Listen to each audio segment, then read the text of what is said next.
mainipin, madaling magalinlangan, madaling manghinawa, madaling magsawa, madaling patangay, madaling talunin ang isip at damdamin.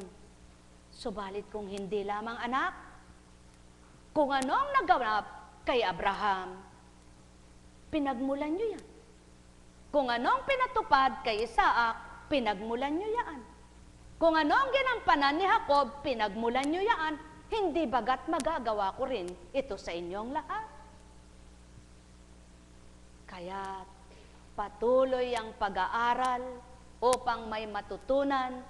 Subalit kung pinag-aralan at natutunan na hindi maisabuhay, paano ang katuparan walang pagsasabuhay? Kaya maliwanag na ang aral, hanapin mo, pag-aralan mo. Subalit kapag ito'y natutunan mo, tuparin mo, tupdin mo, sundin mo, isabuhay mo, at huwag ka nang mawawalay pa. At upang maganap naman ito sa iyo at huwag kang mawalay, huwag kang sa akin ay hihiwalay. Sa isip, sa damdamin, ako'y lagi mong alalahanit gunitain. Huwag kung ano ang iyong suliranin. Patatangay ka ng lubusan at ako'y iiwanan. Sapagkat kasama mo ako sa buhay mo. Kaakibat mo ako saan man dako. Hindi mo ako nakikita tulad ni Jacob. Subalit, damhin mo, mararamdaman mo.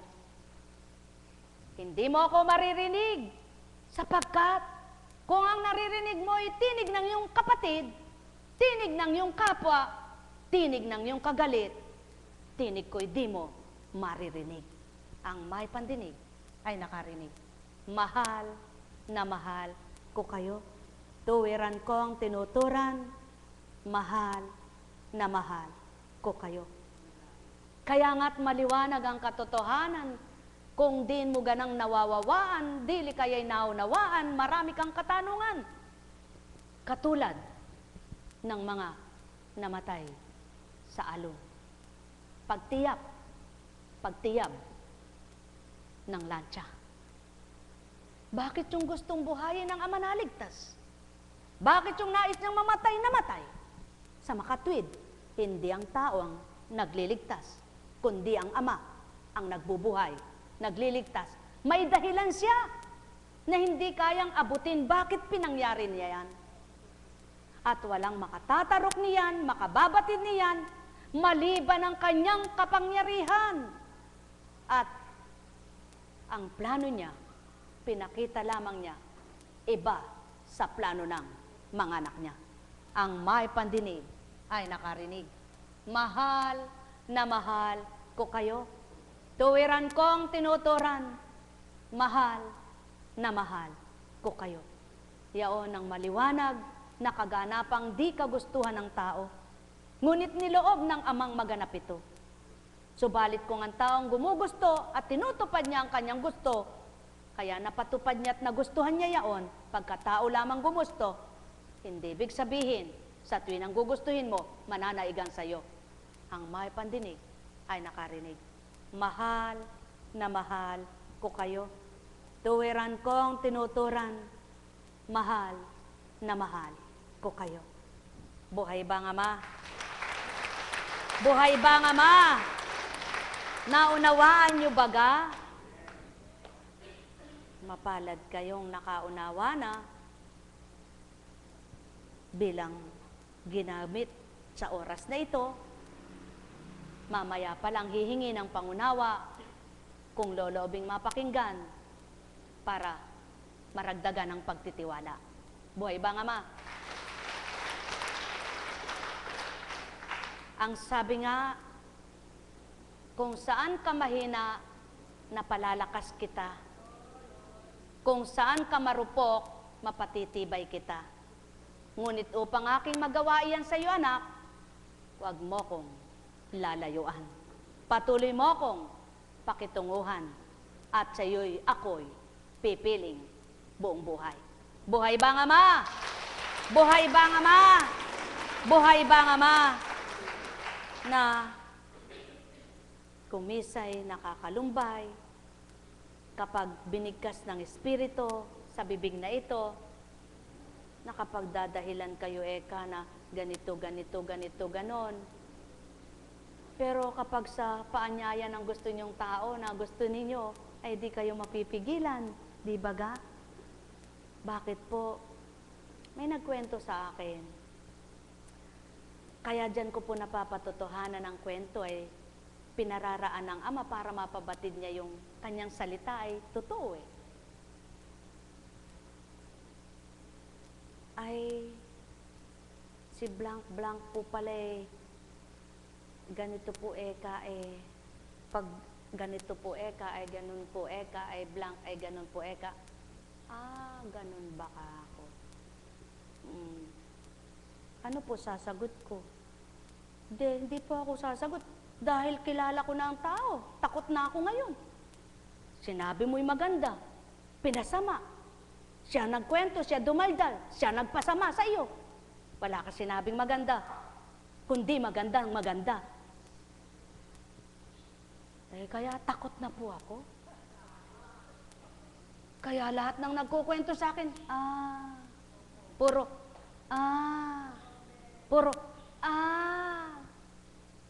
no comment. Kailanman. Sabi ko nga, tagapakinig na lang. Ngayon, sigurado, sasabihin, ay, di naman pala makikinig si Apo at magko-komentaryo. Hindi na ako magkukwento. Salamat. Kasi ayoko na pong magulumihanan. Ang gusto ko na lamang alamin kung ano ang aking sasabihin.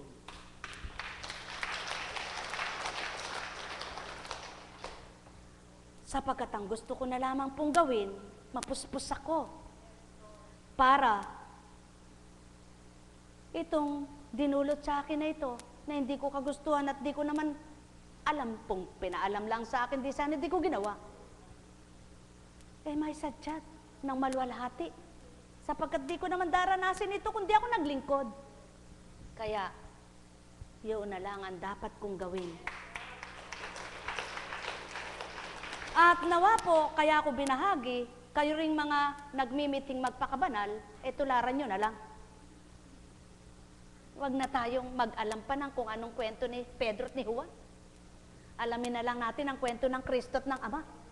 At ng mga lingkod niya. Para yun na lang natin ang ating inspirasyon na matibay sa buhay.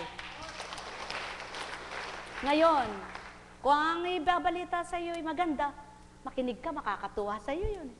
Makakapagbigay ligaya. Ngunit kung makakasira na naman ang malinis mong isip para maging dumi,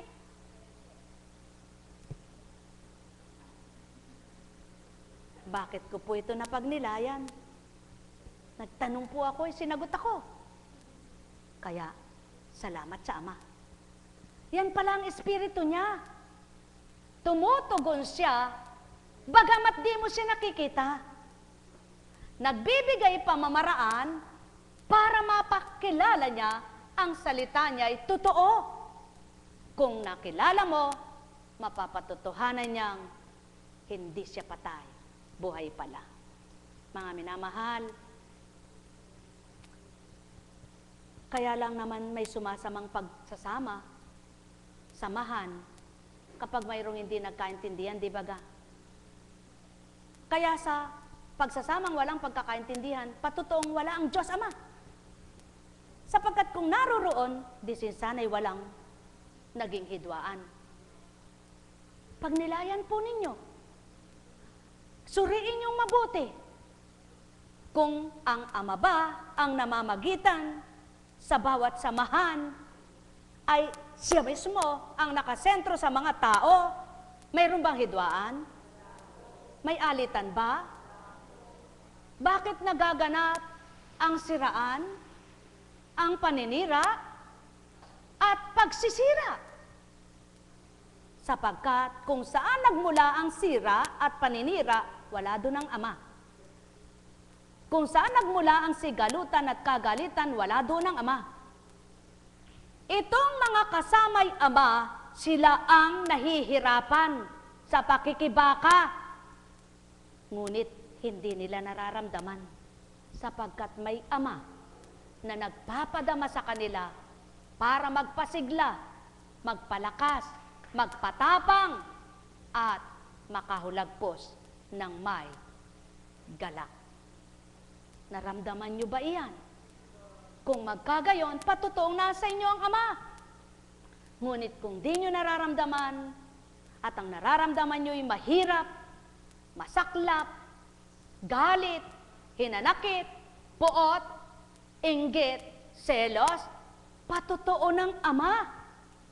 Ayaw lang aminin para makalaya. Hindi ang Ama ang nasa puso at isipan. Masakit, ngunit dapat tanggapin mo para makalaya ka bilang tao. Masakit aminin, mahirap tanggapin, ngunit ito ang paraan para makalaya sa ganong damdamin, sa ganong pag-iisip at ganong gawa. Para ang Ama ay makapanahan at manahan, para ang liwanag ay di mamatay at patuloy na magningas. Ang may pandinig ay nakarinig. Mga mahal, maliwanag ng binaybay sa inyo ang paraan at kaparaanan. Kung di pa ninyo matatarok, maaabot, kahabag-habag na kayo. Sapagkat ano pa ang pamamaraan? Binaba na lahat para makaunawa at makaabot ang tao sa lupa. Ayaw aminin ng tao na wala ang Ama sa oras na naninira, nagsisira. Sino ang nasa kanya? Sino nasa iyo? Sino nasa kanila? Sino? Sapagkat di gawain ng Ama iyon. Hindi ito gagawin ng Ama. Ang gagawa nito, ang tagapagwasak. Ang Ama namang tagabuo, patuloy na lumilingap, umaagaw, at bumabakod. Ngunit, ang lumalabas sa bakuran, hindi niya mababakuran. Kaya't ang wika niya, kung tunay kayong sa akin, lulukuban ko kayo ng katotohanan ko, at ang katotohanan ko ang magpapalaya kanino man. Mahal na mahal ko kayo, tuwiran kong tinuturan, mahal na mahal ko kayo. Kaya't ang paabot niya, hanggang kailan magmamatwid ang tao sa sariling dahilan at katwirang pangtao. Ito bagay malilihim sa akin? Kaya't ang sino mang sa katwiran ay tao, batid ko't nasuri ko. Kaya't kung paanong pagkatao ay nahirapan, nasaktan, patutoong, yun ang dulot ko. Sapagkat ako'y nililinlang, ako'y tapat, kanino man. Kaya't kung kayo ay nagsasabing, ayoko na, hirap na ako, hindi pala ang Ama yaong nagsasabing iyon, kundi ang pagkatao nyo na pinababayaan niyang mahirapan ka dahil sa ginagawa mo.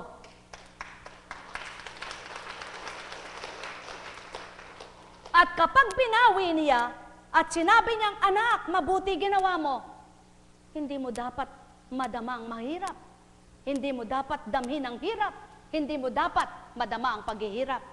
Aking ibibigay ang kagaanan. Niloob ko lamang panandalian upang piliin mo ako. Sapagkat kung nasa pagkatao ka, iyan ang mararamdaman mo. Ngunit kapag ako'y nasa sa iyo at espiritu kong nasa iyo, hindi mo mararamdaman ang pinadama ko na panandalian bilang tao. Kaya't magnilay ka ngayon, sino ang pipiliin mo? Pagkatao mo o ako? Ngunit Paano ito mapagninilayan? Sa mga may pangunawa, lalo niyong maunawaan. Sa walang pangunawa, humingi kayo ng pangunawa nang kayo'y sidlan.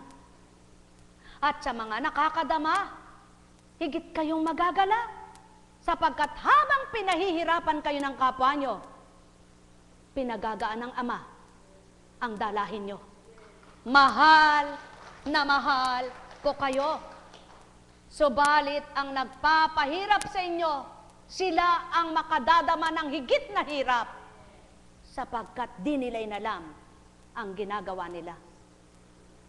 Kaya't mas mapalad ang pinahihirapan ng tao at ang Ama ang nagpapagaan kaysa nagpahirap sa tao na ang Ama magpapabigat ng kanyang dinadala. Mga minamahal, ganang pagkatao, di mawiwi ka ito. Ganang katauhay, di mababaybay sa inyo. Ganang espiritu, magbulay-bulay kayo. Yaw ng patutuo kong, mahal na mahal ko kayo.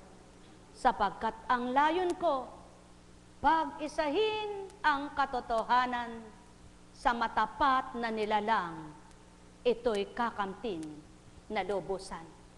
Nek karameneyahanam, nek karameneyahanam, nek karameneyahanam.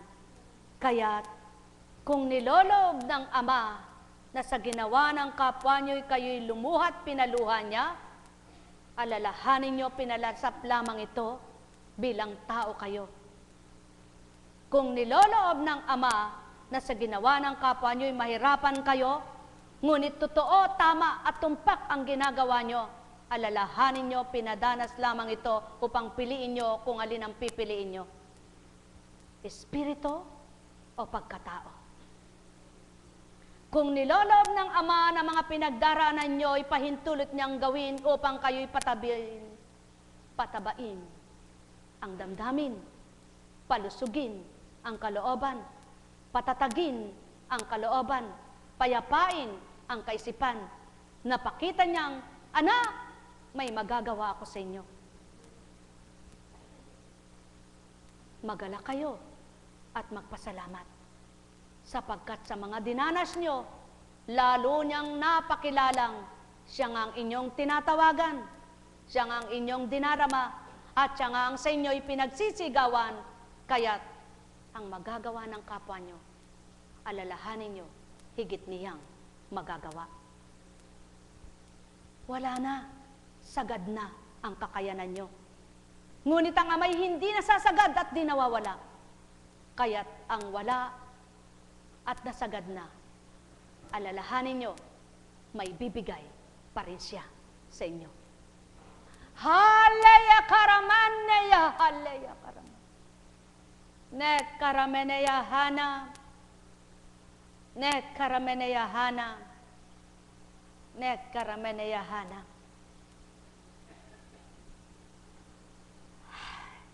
Buhay bang Ama? Kaya't mula kay Mateo, samantalang sinasabi ni Jesus ang mga bagay na ito, may dumating na isang pinuno ng mga Hudyo. Lumuhod ito sa harapan niya at ang sabi, kamamatay lang po ng aking anak na babae. Ngunit sumama lamang kayo sa akin at ipatong ang inyong kamay sa kanya ay mabubuhay siya. Tumindig si Jesus at sumama sa kanya. Gayon din ang kanyang mga alagad. Sumunod din ang isang babaeng may 12 taong dinudugo. Lumapit ito sa likuran ni Jesus at hinipo ang laylayan ng kanyang damit.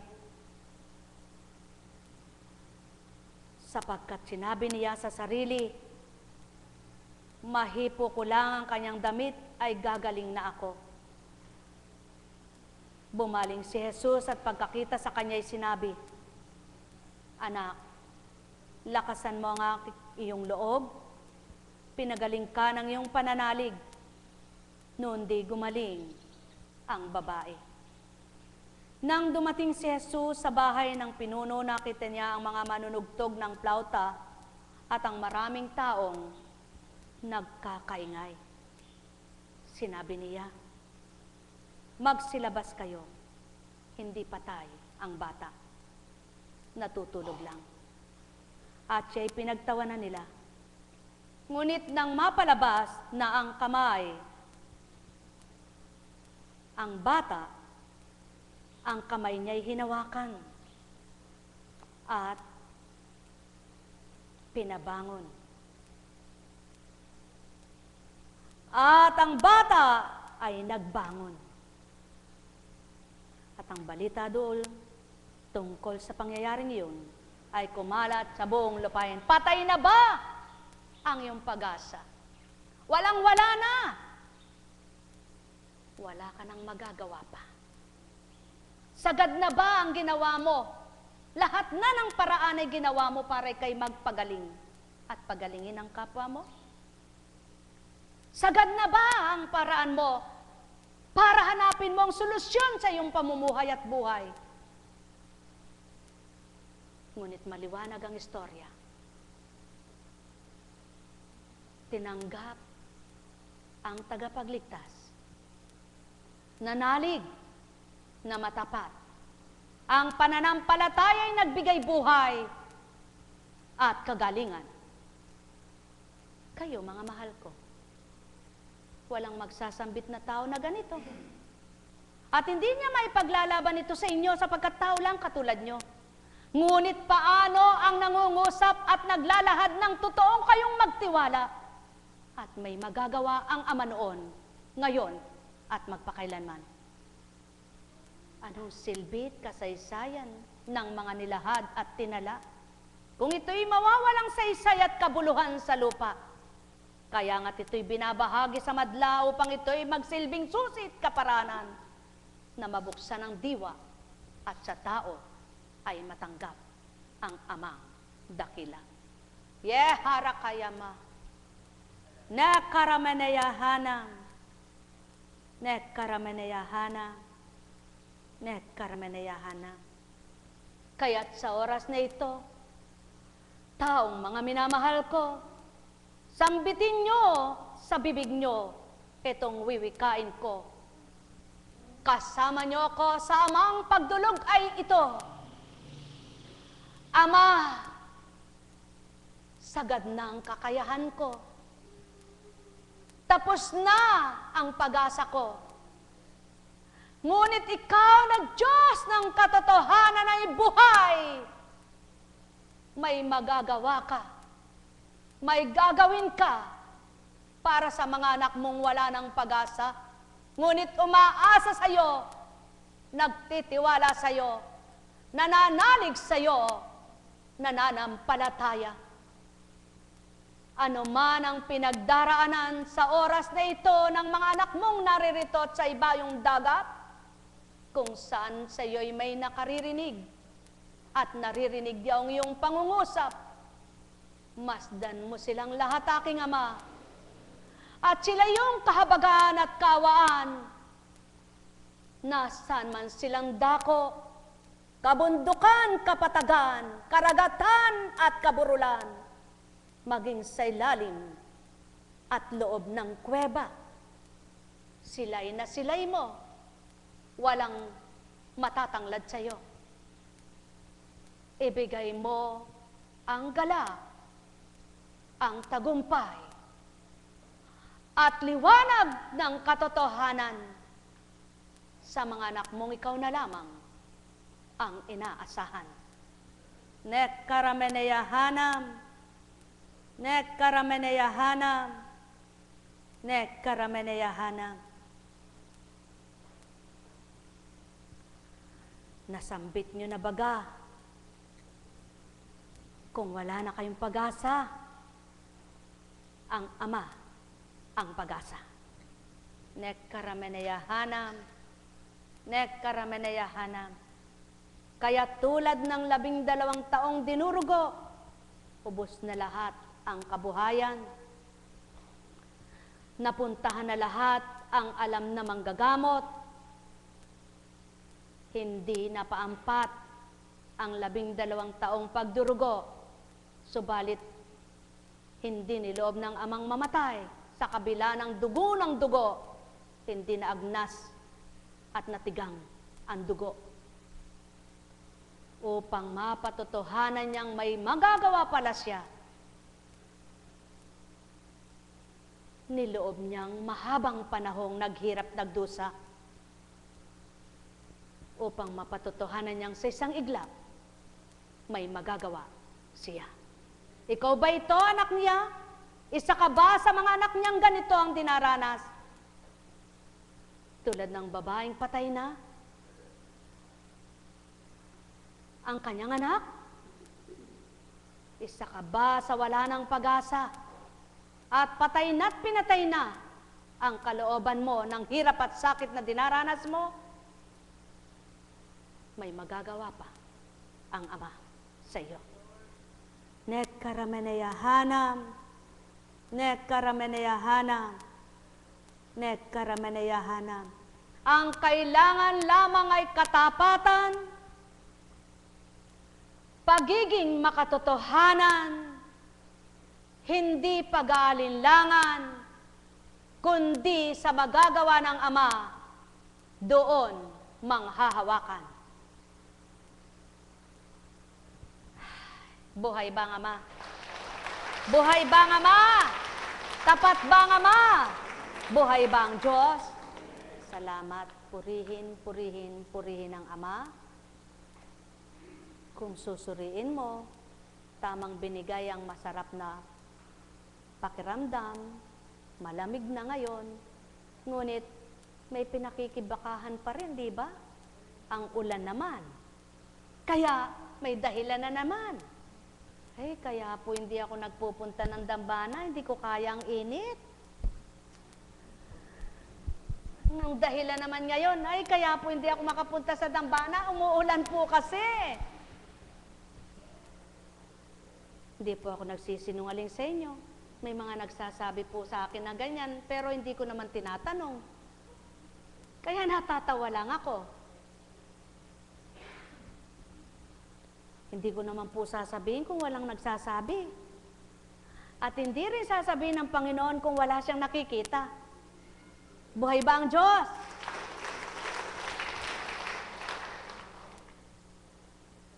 Pag tag-uran, tag-araw, parehas lang. Sa mga may dahilan. Mainit, malamig, parehas lang sa mga may dahilan. Subalit, alam nyo baga, tag-ulan, tag-araw, tag-init, tag-lamig, sa mga gustong maglingkod, hindi ito dahilan. Buhay ba ang Ama? Kaya lamang, hindi naninita. At di maninita, ano? Ngunit ikaw mismo sa sarili mo, alamin mo, suriin mo, tao ba ang kinakatwiranan mo? O ang Ama? Magandang maga. Sa pahapon, mamaya. Iba naman daw ang dahilan. Iba naman ang dahilan ko, hindi naman ganon. Ang dahilan ko, paano ako makapaglilingkod? Paano ihanap buhay ko? Kung lahat po ng maglilingkod, ang hanap buhay ang inaalalay, wala nang maglilingkod, sabi ng Ama. Kaya naman ikaw na sumuko sa hanap buhay mo, pinagtitibay ang loob mo, diba? Ngunit, hindi naman po lahat ay pasusuko niya yun dahil hindi lahat ay ganito ang gagawin. Kaya, hindi rin dahilan. Dahil hindi naman pinipigilan sa hanap buhay. Nakikiamot lang. Mapalad nga po kayo Mapalad kayo. Hindi kayo sinabihan, tumugot ka. Sapagkat hindi mo ako mapaglilingkurang ganap. Kayo po hindi sinasabihan. Ang tanong naman ito.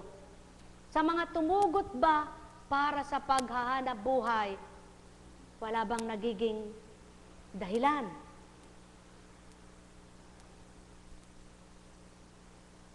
Talaga bang tuloy-tuloy ang ganda ng daloy? At talaga bang masaya sa paghahanap buhay? Po. Ay, pag po sinagot ay, opo, masaya kami. Ay, umuwi na po tayo, maghahanap buhay na uli ako. Hindi po. Totoo po yun. Kasi nga po, kahirap eh. Kapag hindi ka naghahanap buhay, pinagtatakhan ka ng tao, paano ka kumakain, paano ka nabubuhay, inaalam ang buhay mo, napakahirap. Masarap ang mabuhay ng sarili mong kayod, paghihirap, pinagpagalan. Kaya lang po, tulad ng Kristo, iniwanan niya ang kaharian para tuparin ang paglilingkod sa lupa.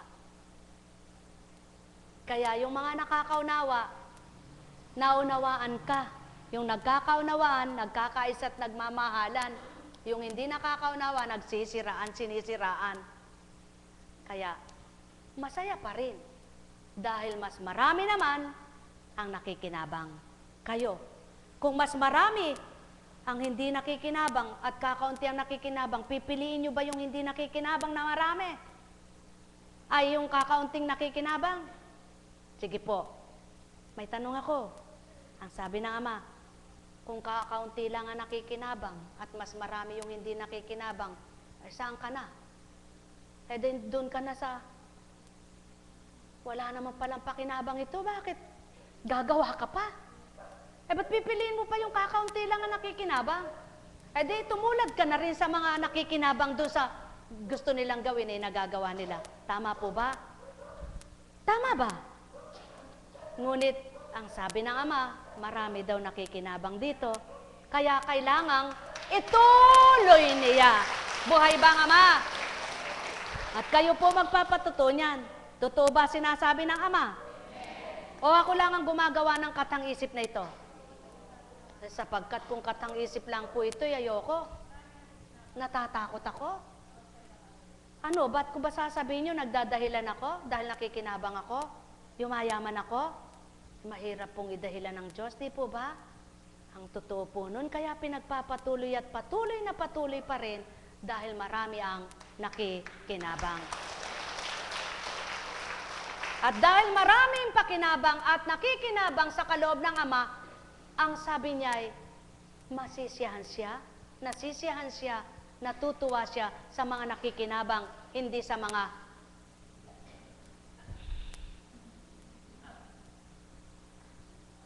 ewan ko po. Alam kong may magagawa ang Ama. Kaya kapag nagpapadamam, ang kapwa mo na mahal ka, talagang nakakatuwa, di ba? At ang tingnan nyo na lang, yung mga kapwa nyo nagmamahal sa inyo, wag na yung nanggagalit para kayo'y matuwa. Alam kong may magagawa ang Ama. Happy birthday, kapatid. Pagka winika niya, manalig ka na. Bawat araw ako sa inyo naghihintay. Alam kong di ringgin kayo ng Ama. Alam kong di ringgin kayo, parte-parte ng Ama. Sige na po, buksan nyo na at magparte-parte na kayo. Pagka winika niya, manalig ka na. Bawat araw ako sa inyo may nakalaan. Parte-parte, mayroong magandang mangyayari sa inyo. Aking mga minamahal, mayroong magandang mangyayari sa inyo. Naku, manalig, umangkin at tanggap tanggapin. Alam kong may magagawa. Alam kong may magagawa ang Ama. Pagkat winika niya, manalik ka na. Bawat araw ako sa inyo may nakalaan. Bigyan niyo po doon. Mayroong magandang mangyayari sa inyo, aking mga minamahal. Mayroong magandang mangyayari sa inyo, manalig o mangkin at tanggapin. Kaya't kapag naglingkod ka, ang tiningnan mo yung isinuko mo. Kapag hindi napantayan yung sinuko mo, mahirapan ka. Masasaktan ka. Masasabi mong, sana hindi na ako sumuko. Ngunit kapag ang pinagmasdan mo, yung mga pakinabang ng kapwa mo, nakikinabang na kapwa mo, at ang pakinabang mong kapayapaan, kagalakan, pagtitibay, pag-asa na nabuhay sa iyo, na sa dating buhay mo'y wala ito, masasabi mo, oo nga no, bagay lang yan. Malay mo isang araw, higit dyan, ibinigay. Di ba gayon ang masasabi mo? Dahil umaasa ka, ang Diyos mo ay, kung hindi mo asahan yan, ba't naglilingkod ka pa? Wala ka palang pag-asa. Tumatawag ka pa, di ka pala umaasa. Nananalangin ka pa, patay pala pag-asa. Kaya laging dapat ay buhay ang pag-asa. Buhay ba ang Diyos? Buhay ba ang Diyos? Sapagkat ang buhay na pag-asa ang nagbibigay ng lakas, sigla, at ligaya.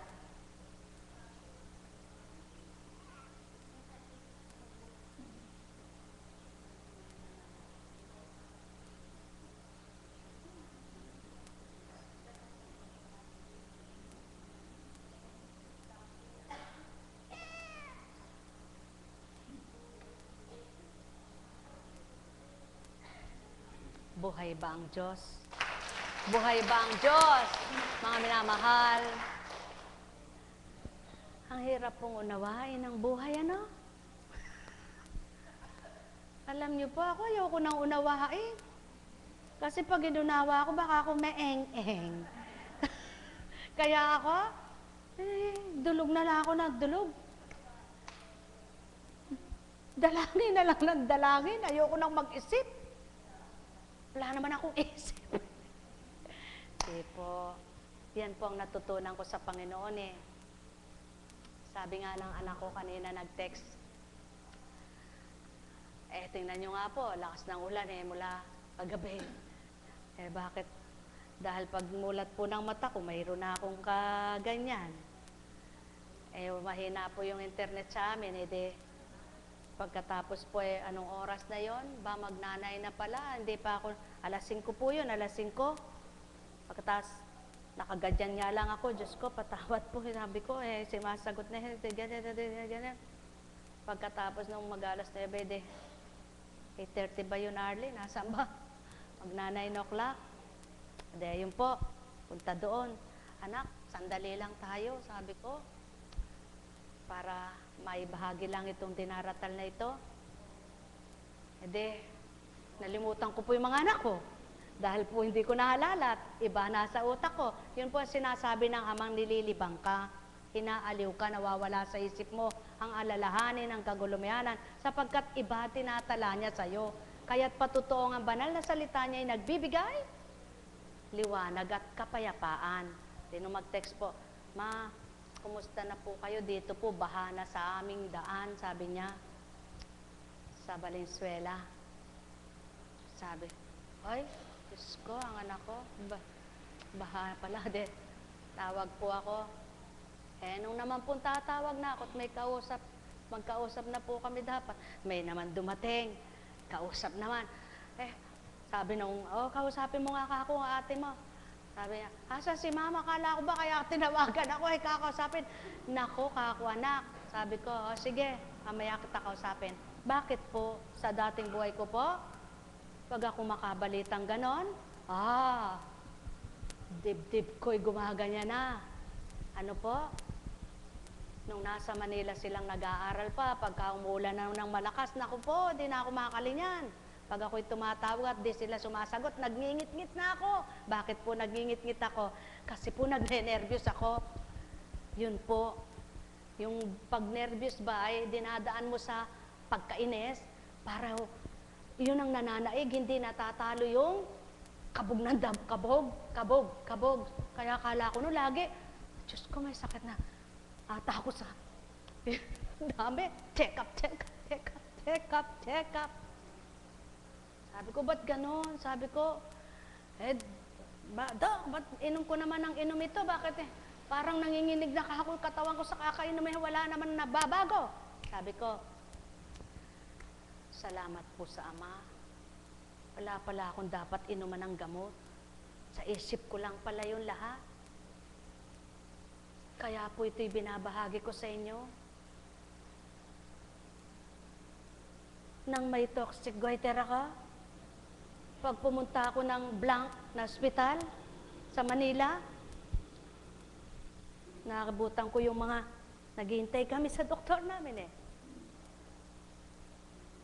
Ay, bakit po, ano sabi sa'yo? Sabi ko, bago ako pumunta doon sa clinic, but yun, di ba? Kwarto-kwarto yung clinic sa blank. Medyo mahal din po. Mayabang nga ako Siyempre, mayabang ako noon May pambayad kay takot ka doon sa, mayabang talaga po ako. Aminin ko pong kayabangan pala yun. Hindi pala yun, kasi takot ako Takot ako mamatay. Ngayon dadaan muna ako sa sa chapel. Diyos ko, paiyak-iyak ako, nanalangin na ako, Lisin mo po yung takot ko, ganito. Ba't pagdating ko doon sa clinic, may takot pa rin ako. Pa-check up ako ng pa-check up. Haba naman chinecheck up ako, nanginginig ako. Abay, Mrs. Eka, ba't nga? Bakit po baka ako? Ano po ba yung resulta ng dugo ko? Tapos, may nakita ako nakaganyan. Ba't po nakaganyan kayo? Sabi ko. Kasi Eka, inopera ako, tapos gano'n. Diyos ko po ako, naman po ako akong gano'n. Diyos ko, gano'n. Tawag ako sa asawa. Sabi, nanginginig ka ako bakit Eka nanginginig ka? Kasi ako may katabi ako ganito ako. Diyos ko, luka-luka. Salamat po sa Diyos. Totoo po, hindi naririnig po tayo ng Panginoon. Ganyan po ako noon. Sabi ng doktor, ba't kaya ako hindi na nawala yung buko? Mayroon yata ako sa baga. Pa-check up. Bawal ganito, bawal. Siyempre, matigas ulo po natin, Binabawal sa atin yung bawal. Bawal, hindi natin mapigilan. Bakit po? Pagkatao talaga tayo, wala tayong pagtitimpi. Huwag mo ang gawin yan. Allergic ka sa ganun, allergic. Anong bawal? Basta sumumpong kuriko ng utak na gusto ko malinis, sige, kunin ko lahat yan. Sigurado, kinabukasan, nandun ako, dinalo ko yung ko. Sabi po ng asawa ko, ay bakit mo Eka, nilaban mo na naman di ba nagpalaba? Kasi ako ganito. Ako, mapanira pa ako ng kapwa. Ako na lang po ang, di bali po, sarili ko na lang po iladtad ko sa inyo. Hindi ako maninira ng tao. Ano po yung mapanira? Sinisiraan ko yung labandera ko. Sabi ko, kasi ako, hindi niya ayusin ang laban Kaya kilala po niya ako. Pero ngayon, tuwan-tuwa siya sa akin. Bakit po? Bawag mo ako kabusuhin, sabi ko naman. Bakit kako ganito? Po, pag po ay magagalit,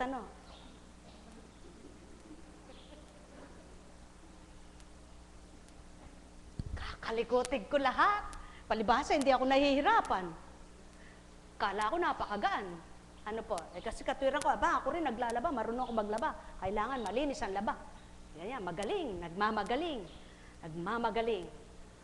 Nakakot, ako maglalaban yan, wala nang makikitang ganyan. Galing, sugat-sugat na. Kala ko, baya ka nagpapalaba. Di ba ka mayroon tayo naglalaba buwanan? Ba't may sugat? Salamat po sa Diyos. Pwede palang baguhin ng Diyos yun. Pag nagkatakot tayo. Alam niyo po, kaya lang hindi pa lang magbabago yan. Hindi ka pa totoong takot. Hindi mo pa mapigil ang bibig mo. Kasi pagkatao pa po yun eh. Ay, nakakapanlambot naman po. Ba't kaya ayaw paniwalaan? Totoo po yan. Pag nagbilang tao po tayo, katulad kanina, pinahintulutan akong magbilang tao ng Panginoon. Punta po ako doon sa likod. Sabi ko sa kapatid, nako, kilala niyo ako, sabi ko sa mga kapatid ko. Pag binaltik ang utak ko, patay ka ako lahat, gera. Tsaka ako umalis.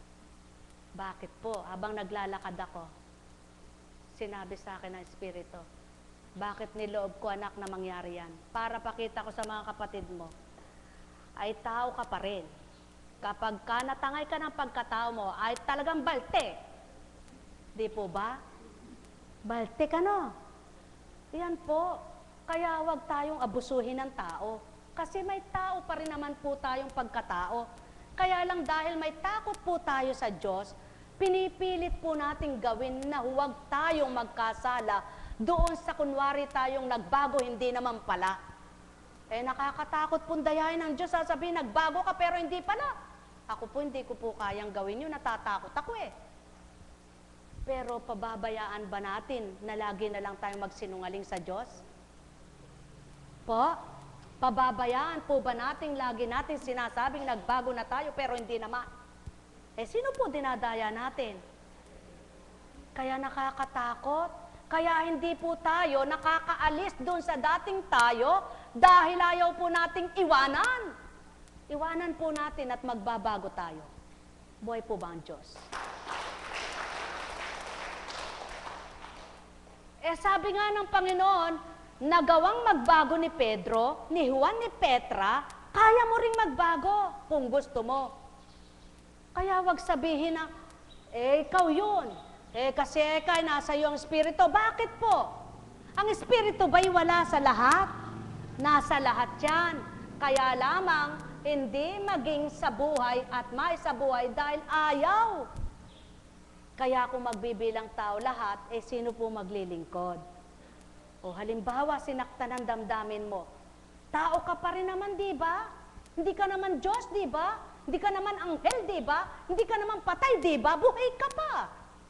Kaya lang, dahil nagkatakot ka na, pinagsusumikapan mong, huwag kang matangay doon sa isip mo na yon.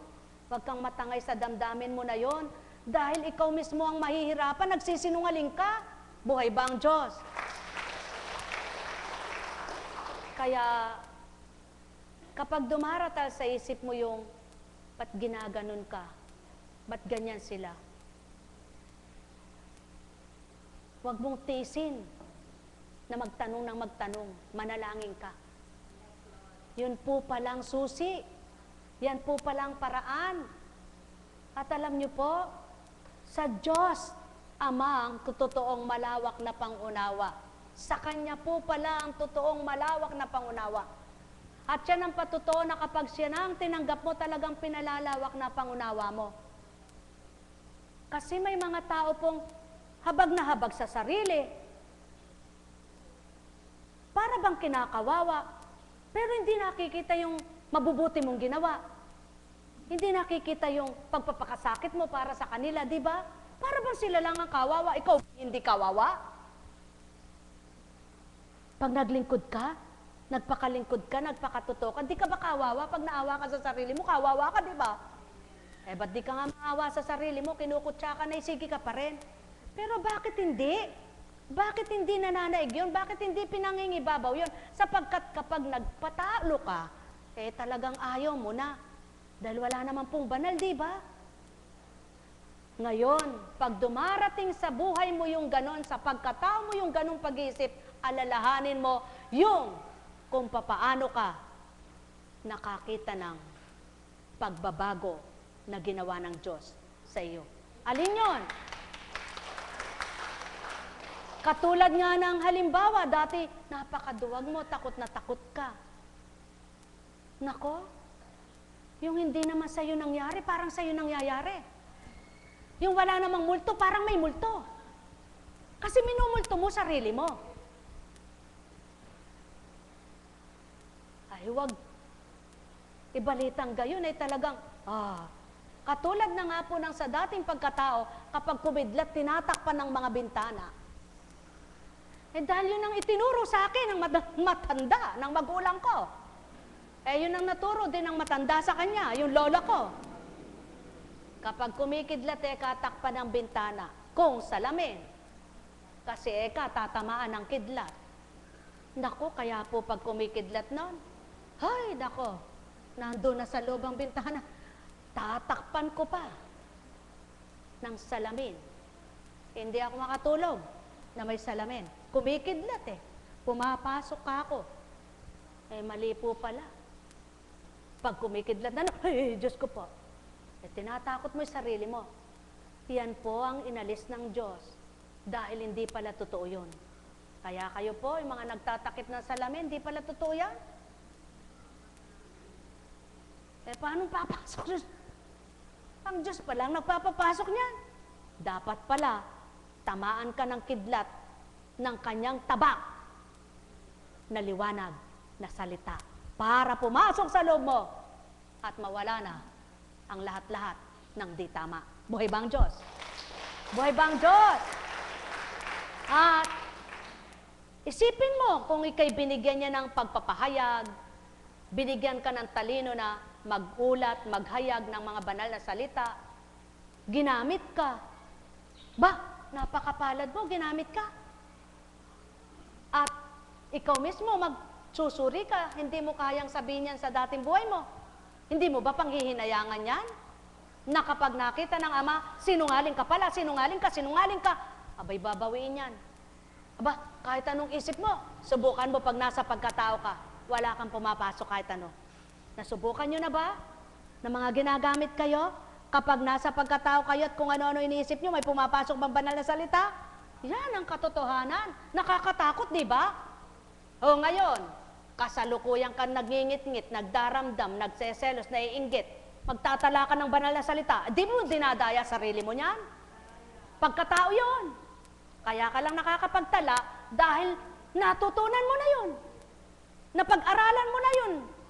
At narinig mo yun. Pero sa kaibuturan na mula sa Ama na pangalan ng kanyang kadakilaan at karunungan, wala ka pa noon. Iba yun. Iba yung pagdatal sa alam mo na at natutunan mo na. Yan po ang ipaglalaban ko. Sapagkat ako, ang lahat ng minimisahe, hindi ko alam. Kaya yun ang maliwanag na pagdatal. Kaya pinakikinggan ko, kaya pinag-aaralan ko, ngunit hindi ko matandaan. Kaya kapag wala na, ang pagpapahayag, wala na. Kaya kahit sinong sumampal sa'yo, para sabihin sinungaling ka, ay hindi ko po paniniwalaan yan. Sapagkat, ganun po ako. Kapag binahagi sa akin, hindi ko na alam, hindi ko na matandaan. Kaya wala, as in wala. Dahil pinahiram lang sa akin yon. Kaya pinakikinggan ko. Ayaw paniwalaan. Di bahala yan. Bahala yung ayaw maniwala.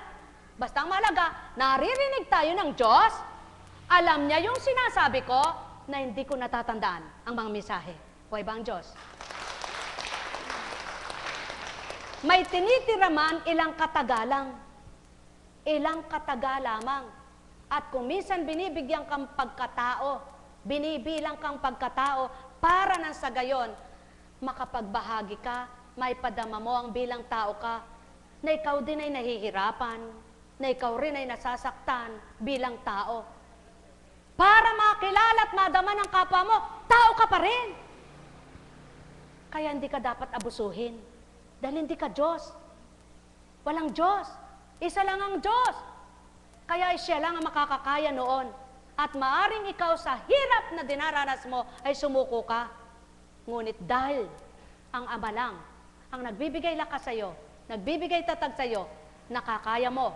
Kaya bawat araw, nakalalaban ka pa rin. At yan ang pawang katotohanan, mga mahal. Kaya't mismo, si Arlene ang patotoo, na kapag nagtatala, naku, pag nawala ang internet, hindi na maibabalik yan. Hindi na makakayang iba-ibay, sapagkat iba na. Yan ang patutong hindi minimorya. Dinatal. At sino man naman ang magaling na sumuri, hindi rin po ako natatakot, sapagkat hindi ko alam yun eh. Yan po ang patotoo. Kaya ang mga ginagamit, patuloy na manalangin, patuloy magdalanginan, patuloy na ibigay sa Ama. At siya ang maghari, manguna, para hindi mailigaw ang kapwa, para hindi mailigaw, kundi maitama, para hindi magkatang isip, kundi yung totoo ang masabi. Para nang sa gayon, ang bawat araw, ang Diyos Ama ang manguna. Maghari sa isip, sa salita, at sa gawa. At kailangan dumudulog muna bago mangusap. Hindi ura-urada. Sasambit ka na lang ng gustong-gusto mo. Hindi po, sapagkat ang pananalita ng tao ay may patama. Ngunit iba naman ang pagpapatama ng Ama, paghahayag sa buong mundo, hindi para sa iilan, kundi para sa lahat. Kaya kapag ang Ama ang nangusap, yung numanamnam, nakakadama. Yung hindi nakanamnam, nagngit-ngit, nagalit. Mga minamahal na kapatid, naway maunawaan nyo lahat upang makamtan ninyo ang tunay na liwanag sa paghahari ng Ama. Sapagkat kung ano ang alam mo, masigit ang kaalaman ng Ama. Kung ano ang nabigay mo, masigit ang maibibigay niya. Kung ano ang ibibigay mo pa, alam niya kung maibibigay mo o hindi ito. Kaya't kung ano pa ang nais mo, sa Kanya ka humiling, sa Kanya ka maging tapat, sa Kanya ka magpakatotoo. At napakahirap mang paniwalaan, dapat paniwalaan na may magagawa siya, sapagkat wala nang pag-asa ang sinuman kapag nasa karamdaman ka, di ba? Ang kapwa mo, instrumento lang. Ang gamot, instrumento lang. Ang tunay na pag-asa, siya mismo.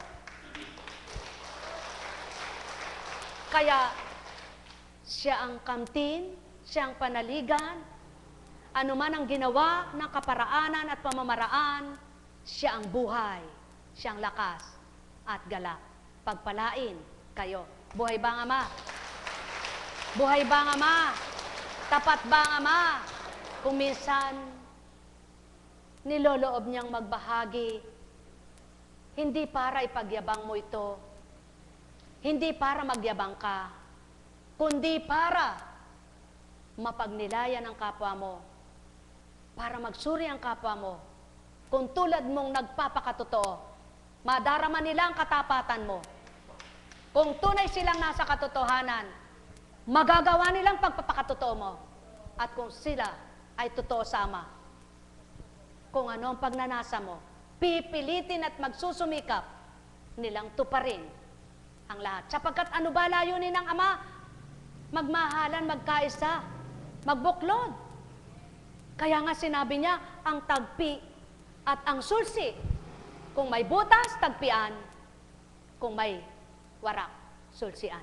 Ibig sabihin, kung anak ka niya, huwag kang maging dahilan para makawasak ka, kundi ikaw ang maging paraan para makabuo ka. Huwag ikaw maging dahilan para magkalayo, parang winarak na damit na nahiwalay, kundi ikaw ang maging dahilan para magka sundo-sundo.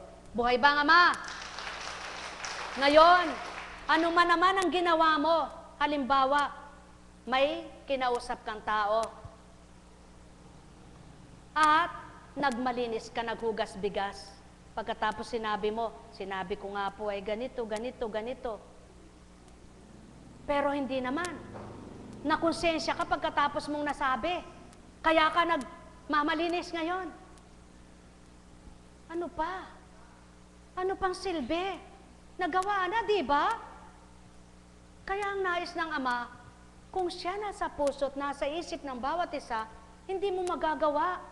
Dahil alam mo, ang ginawa mong paninira ng kapwa mo ay nakasakit sa kanya. At makasasakit ito at makasisira kahit kanino. Kaya, kung ayaw mo mangyari sa buhay mo, pilitin mong wag mangyari kahit kanino na gagawin mo. Buhay ba nga, Ama? Mga minamahal, napakahirap pagbilang tao. Sapagkat mahirap gawin ito ng tao. Ngunit ang wika nga, napakasarap kapag totoo niyong ginagawa.